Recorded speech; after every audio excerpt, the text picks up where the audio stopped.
welcome to Hot News with Billis 5K. Friday edition. It's Friday. Woo! All right. Jumping in the first story. We're diving right in. Diving right into the muck that is strange news here on Hot News. Let me click that link. See which one I picked. Woman who went missing more than 30 years ago and declared dead turns up alive in Puerto Rico. Ooh. Girl had to get away. Patricia Copta, who was known as an eccentric street preacher who went by the name Sparrow, has last been seen in Pennsylvania in 1992. Wow. Looking all like, a 90s hairdo, 90s clothes, 90s smile, 90s smile.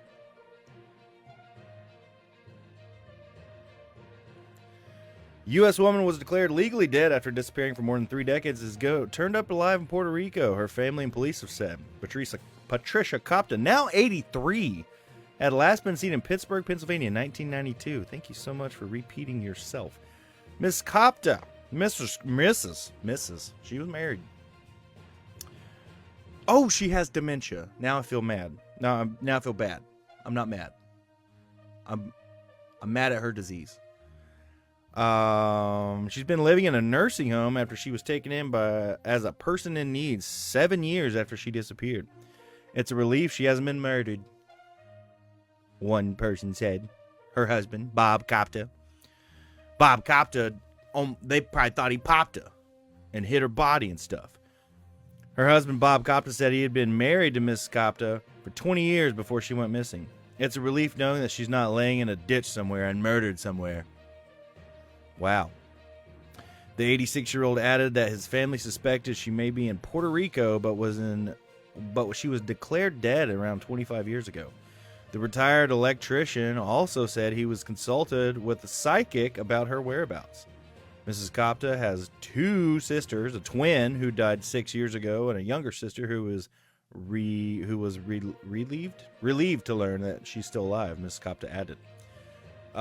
He said he has experienced a range of emotions over the years, but is content knowing his wife is alive and being cared for.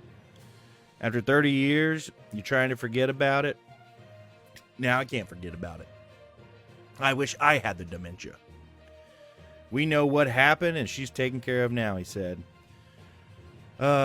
She was feared she was going to be institutionalized. She worked as an elevator operator at the Art Institute of Pittsburgh before she vanished. Before her disappearance, U.S.-based doctors at a mental health facility had diagnosed Mrs. Copta with delusions of grandeur and said she had signs of schizophrenia.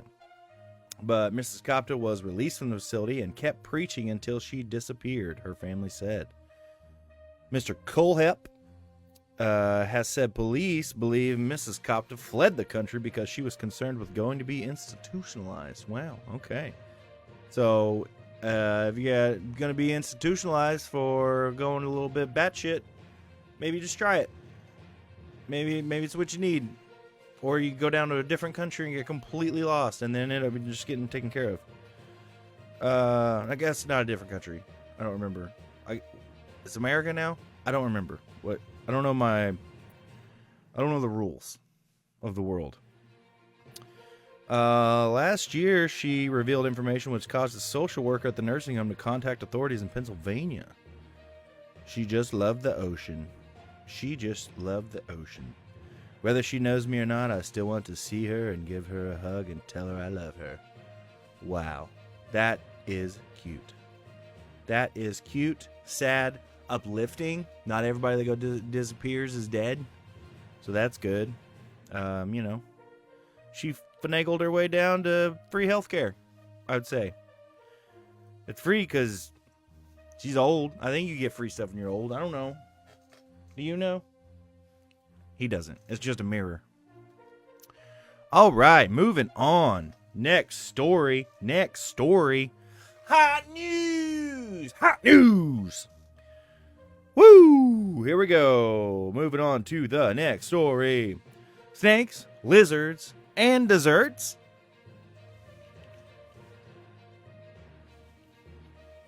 Meet in Malaysia's first reptile cafe. What? Subang Jaya, Malaysia. Malaysian reptile enthusiast Yap Ming Yang hopes visitors to his pet-friendly cafe will learn to appreciate snakes, lizards as much as they do their furrier creatures, such as dogs and cats and goats and chickens. Bearded dragons, leopard geckos, and corn snakes are among the species resting in glass tanks stacked around Yap's cafe on the outskirts of Malaysia's capital. Kuala Lumpur species, he says, are commonly bred in the country. Customers, including children, hold and pet the scaly animals while ordering food and drinks. Ooh, corn snake. You know what? I will have just a bunch of corn. I will have a corn on the cob, please. Not you. That's how you tongue kiss a snake. People only care about furry animals, cats, dogs, but people always leave out the reptiles and snakes. Probably because they're icky and they bite and they're dangerous. He has a background in environmental science as a part of his community of the Malaysians with interest in herpetology. And that's not the study of herpes. It's the study of reptiles. So I hope showing the public how interesting they are can cause them to have a better outlook on reptiles, less and less loved animals. Okay, heart's in the right place. Heart's in the right place. Still don't know if I want a snake on me while I'm trying to have a coffee, or it's like the Temple of Doom. There's just snakes running around the table while I'm trying to eat my fucking breakfast. I don't like that. Moving on to the third story. Hot news, hot fire today. Hot fire. Woo!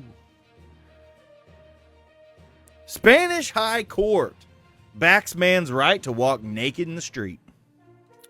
In Madrid, a Spanish High Court has ruled in favor of a man who was fined for walking naked through the streets of a town in the region of Valencia and later tried to attend court hearing nude. No pun intended, the balls on this guy. In a statement, the region's high court said it had struck down an appeal against the lower court decision to annual fines handed out to the man for being naked in the streets of Aldea, a town in the outskirts of the region of the capital. The court, however, acknowledged a legal vacuum. He's carrying around a vacuum too? Come on, guys. In Spanish law regarding public nudity. Alejandro Colomar, 29, was filmed arriving at a court wearing just a pair of hiking boots. So he wasn't nude. Okay? Feet are the most sexualized part of your body these days. And he's covering them up. So be happy. Before being ordered to put more clothes on to enter the building. At his trial, he argued that the fines infringed on his right to ideological freedom. He told Reuters he began stripping off in public in 2020 and has received more support than insults when walking around naked, although he was once threatened with a knife. Quit being naked. Stop it. Stop it, I'll poke you. Stop it, I'll poke you, put on clothes. But if you stab someone who's naked, you're going to see more naked. They're going to be more naked because you're going to be inside of their skin. That's less clothes. This is bad. That's a bad way to approach a naked person. The fine doesn't make any sense, he said. They accuse me of obscene exhibitionism, according to the dictionary that implies sexual intent and has nothing to do with what I was doing. Public nudity has been legal in Spain since 1988. What? That's when I was born. That's why. That's why I come. They said, damn, this sexy ass baby was just born. Make it legal to be naked everywhere.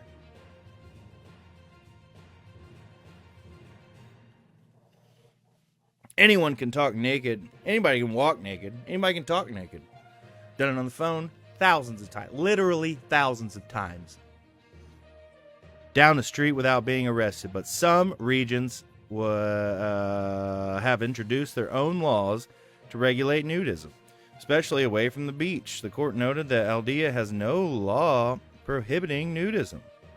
The Valencia court ruled Calamar had limited himself to remaining or circulating naked at different times in 2 different streets of Aldea, and his behavior did not imply an alteration of citizen security, tranquility, or public order. So legally, this guy can be nude. And it looks like he won that case, because there are no laws where he's at saying he can't walk around nude. Now, if he's aggressive and erect, I bet there's a problem, but he's not. Very zen, hippie-looking Spanish dude. So, weigh in. What are your thoughts on that? I want to hear my Facebook friends' thoughts on a nude guy in Spain. What do y'all think? I think it's fine. I don't have to see it.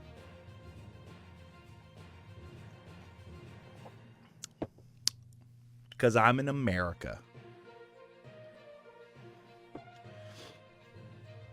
Moving to some local news here. Now, there is a historic building down the street. 23rd and Classen. Everybody is really familiar with it. It used to be a bank. It's called the Gold Dome. Okay? It's a geodesic dome in Oklahoma City. It's a landmark on Route 66. It was built in 1958 and is located at the intersection of 23rd and Classen. I said that, okay? And I wrote this. It was declared eligible to be listed in the National Register of Historic Places in 2002. So here's the question. What are they doing with it? Somebody with some money do something with it, because it's just fenced off. We can't do anything. It's not a bank. It's not a strip club. It looks like a big titty. Make it a strip club. Call it the titty. Call it the Gold Dome. And you can only wear gold hats. Gold hats, gold tassels, spinning. Spin them around. Come on, ladies. Or guys, do a mixture nightclub. Do a mixture strip club. You've never seen that? All right. So more on this story. We're going live to Veronica Cansworth. Veronica Cansworth. You there? Veronica, you there? You live? Heavenly shades of night are falling. Heavenly shades of night are falling, but is it in fact twilight time for this iconic architectural structure here behind me? Located on the corner of Northwest 23rd Street and Classen Boulevard in Oklahoma City, known now as the Asian District, known now as the derelict Gold Dome featured behind us. Somewhere on the internet I read that there was a group from Alabama that wanted to invest several $1 million, but since then, everybody's gotten greedy and the structure has only stayed there, becoming older, rustier, much like me.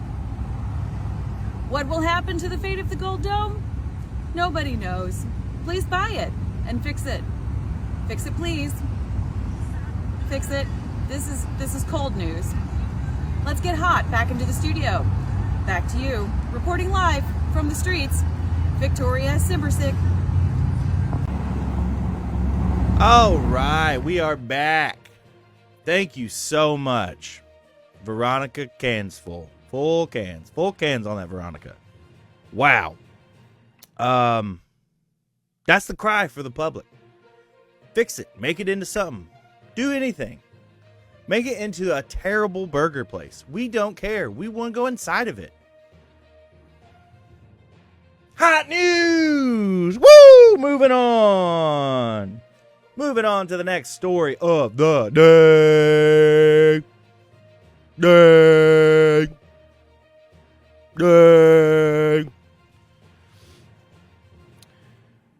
All right. Human hair recycled in Belgium to protect the environment. Whoa. And I hope they get into why hair is bad for the environment, because we all got it. And we all got beautiful, big old pieces of it on our head. That is real. Pert plus. Brussels.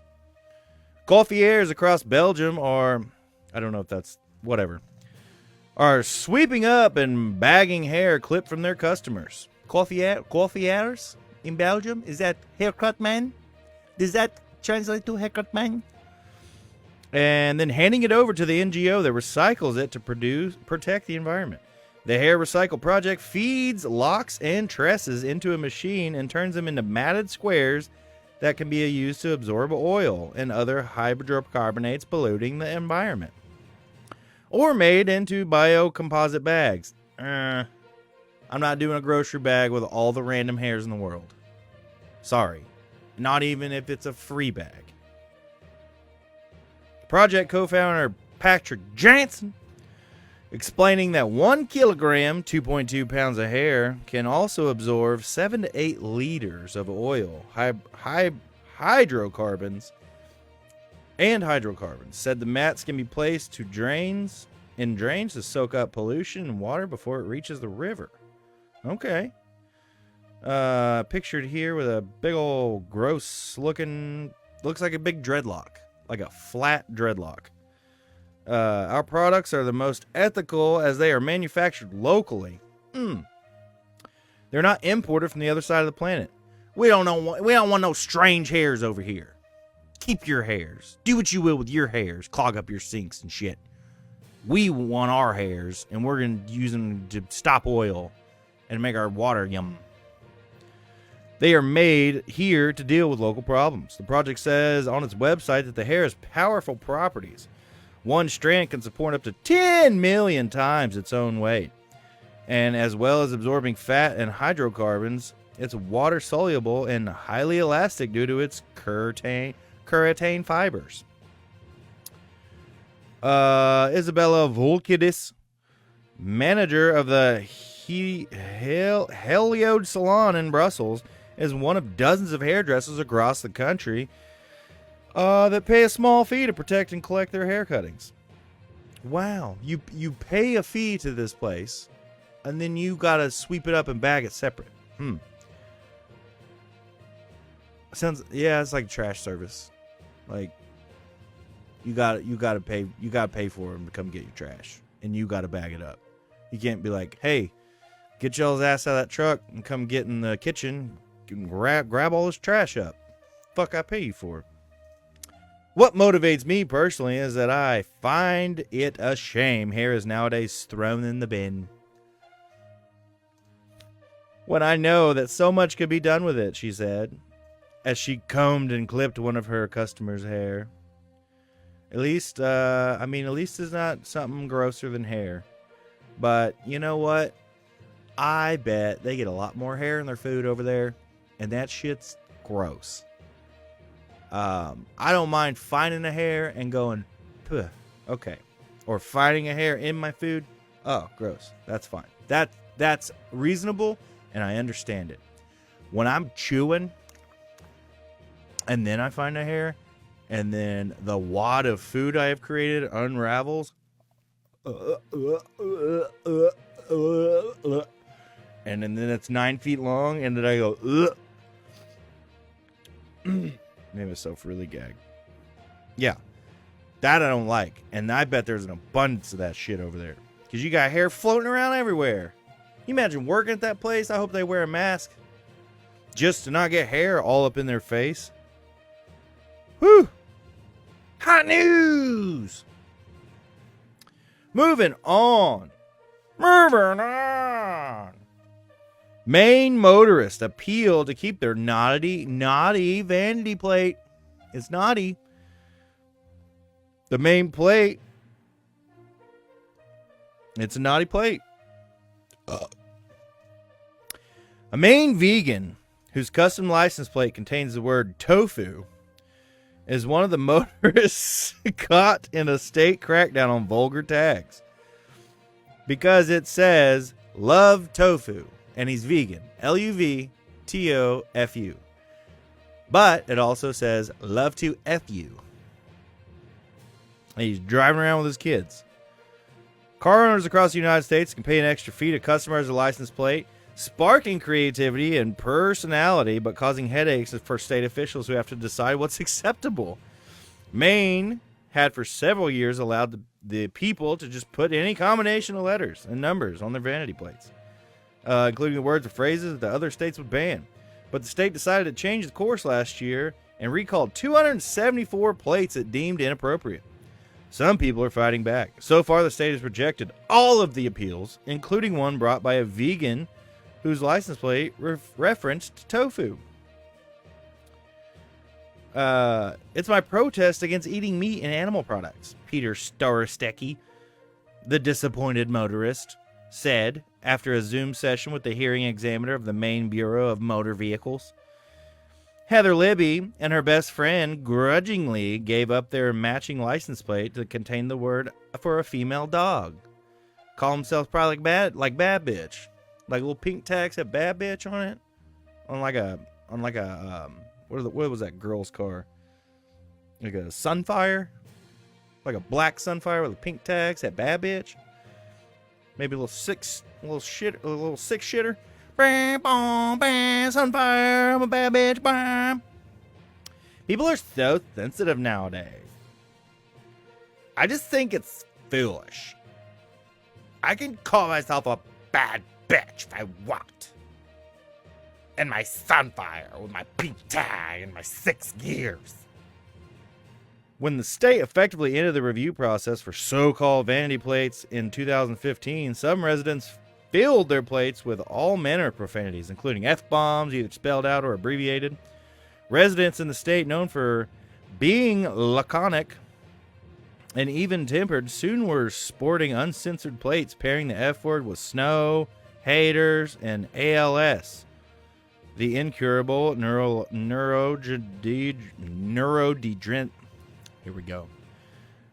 ALS, the incurable neurodegenerative disease. Fucking nailed that shit. Sound like a real news guy. After license plate freedoms spiraled out of control, the Maine legislature directed the Bureau of Motor Vehicles to reestablish a system for vetting the state's roughly 120,000 vanity plates. That's a lot. That's a lot of vanity plates. And you see a lot of vanity plates. But let me tell you something. That's 14. I don't know how much it is to get it going, but it's like 14, 15 extra bucks to renew your tag on top of what you have to do to get that tag made. That's a lot of state income. I'm not sure if that money goes to the state. I don't know. I doubt it. The rules ban derogatory references to age, race, ethnicity, sexual orientation, gender identity, national origin, religion, or disability. You know, things. Also banned in language that incites violence or considered obscene. Yeah. Love tofu. Love to F you. Yep. Libby, who lost her bad bitch plate, got a custom plate celebrating her dog Zeus, named for the mythical god of thunder. That could be offensive to someone because it's the Greek god, she quipped, but I hope not. Sure. You can take offense to anything. It's, are you going to piss off the people that let you have a tag, a vanity tag? That's a whole different system. It's not freedom of speech if you're printing out, you know, just cuss words. I don't know. I don't agree with it, but I'm trying to see the aspect of their job, and it's hard. And also, I don't really give a shit. Just have a fucking tag. It's like getting a tattoo on your back. Who the fuck is going to look at it? You just know it's back there. All right, moving on to our last story of the day before we get into some new hot topics. Hot news! Harebrained scheme. H-A-R-E. Man busted for illegal hair trafficking. Portland, Maine. Dun dun! A federal judge has sentenced a Massachusetts man to probation for running an illegal trapping operation that captured wild hares in Maine for the purpose of training dogs. Holy shit. John Rooks, 36 of Attleboro,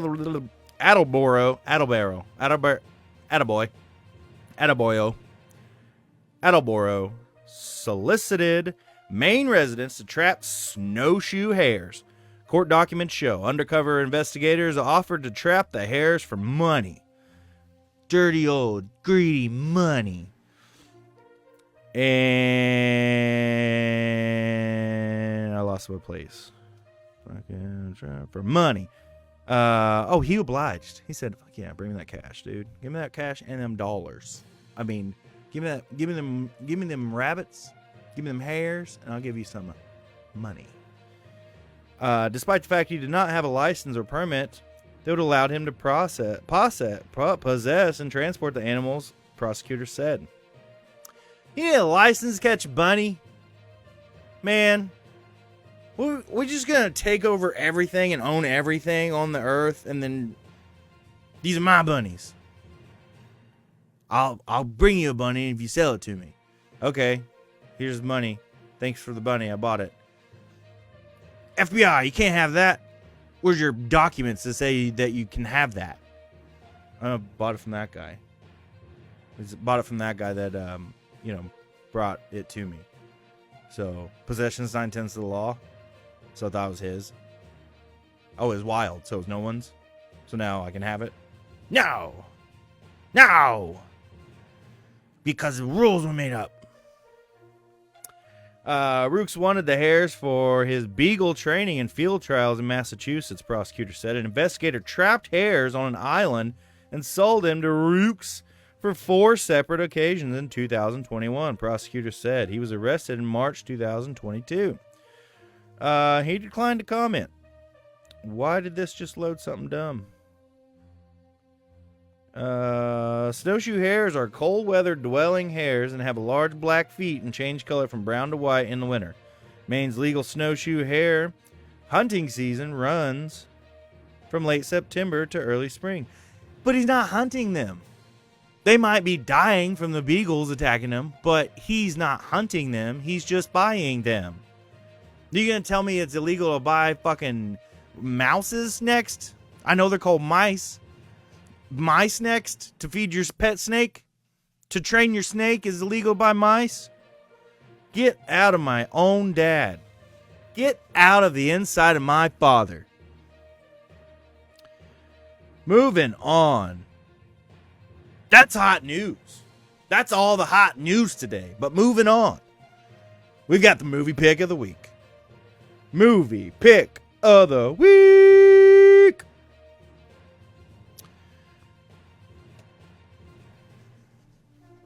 Air Force One. Harrison Ford. Fighting his family. Where's my family? Give me back my family. I'm the president. Get off my plane. Get off my plane. It's my plane. It's a great movie. A fast-paced, red-blooded action movie. Red-blooded. Not for lizards or any other reptiles. For American breathing people. Air Force One. Harrison Ford. Wolfgang Peterson. A Wolfgang Peterson film. Who else is in this thing? Oh, Glenn Close. She's a handsome man. I mean, she's a handsome woman. Let's see. Buckle your seatbelts. Air Force One is a wild ride. Steve Oilfield. Oh, Oldfield. Fox TV. Wow. Gary Oldman. Gary Oldman's in this. Air Force One. Paul Guilfoyle. William H. Macy again. He was in the movie we watched last night called Down Periscope. John Shestack. I think he was a producer. Rated R, Columbia Pictures. Pick your copy up today. Harrison Ford. Harrison Ford. Hot news. Harrison Ford's hot news. Hi, I'm Harrison Ford. Hi, I'm Harrison Ford. Welcome to Hot News. Hot News. I'm Harrison Ford. Get off my plane. Where's my family? All right. Last bit of the day. We are moving on to... It's the National Day Calendar. Thank you so much, Jeff Poole, for sending that in. You guys want to send in weird stories and have me go over them, hear my take on them, send them into my Facebook Messenger. Just pop them on in there, say, hey, here's a crazy story I found. It don't even have to be new. Give me old ones. I don't care. What national day is it today? Before we get to any other ones, it's fucking Mario Day. Woo! March 10th. M-A-R-1-0 spells Mario. It is Mario Day. I'm a Mario nut. Where's mine? I got a Mario right here. I got a Switch controller. I got a Mario right here. It's fucking Mario Day. Let's go. Let's go! Moving on the other days.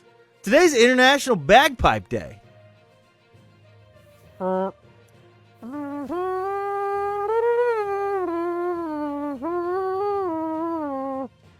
That's great. Those are great bagpipes I did. Check out my bagpipes. They're under here. It's also National Pack Your Lunch Day. We can take that more than one way. You can either pack your lunch, or you can pack your lunch. And the other two are boring. So that's the three I'm going with today. Get out there, pack your lunch, play your bagpipes, hit some Mario up, and have a great Friday. It's Friday. Friday, Friday, oh, boom, boom, boom, boom, Friday. See you on the next episode of Hot News. Woo!